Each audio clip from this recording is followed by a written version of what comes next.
gì vậy? Đúng rồi, là nông trại. It's a farm. Cô có nhiều con vật để vô trong.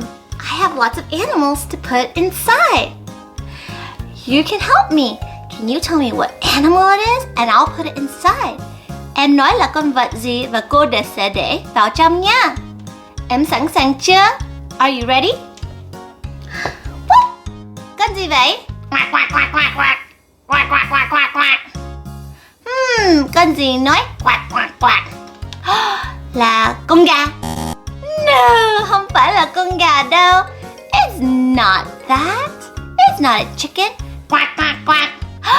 Đúng rồi, là con vịt. Con vịt. It's a duck. Let's put the duck inside. Right over. Wrong way. Let's put it over here.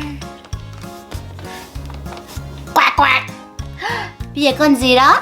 1, 2, 3. Quack quack quack. Con gì đó? Em có biết không? Đúng rồi, là con heo. Con heo. Con heo để vô trong nha. 1, 2, 3. Vô trong đây. Giỏi quá. Bây giờ có con gì? Cluck cluck cluck cluck cluck cluck cluck. Con gì đó? Phải là con cừu. Is it a sheep? No, that's not a sheep. Cluck cluck cluck cluck cluck cluck. Là con gì đó? Đúng rồi, là con gà. Con gà, a chicken. Con gà ngồi đây với mấy trái trứng. Yeah, eggs. Are you ready for the next one? Moo. Con gì đó? Moo. Why is he so high up? Cao quá à? Con gì đó? Is it con ngựa? No. Con ngựa is a horse. That's not a horse.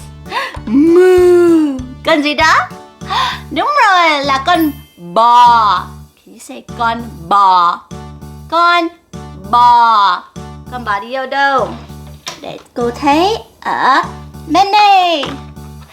Boop, boop, con bò. Last one, are you ready? Nè. Ủa? Nè. Con gì đó? Đúng rồi, là con ngựa. Con ngựa nói nè. Con ngựa đi vô trong nha. 1, 2, 3. Không có vừa. Đó. Vô trong rồi.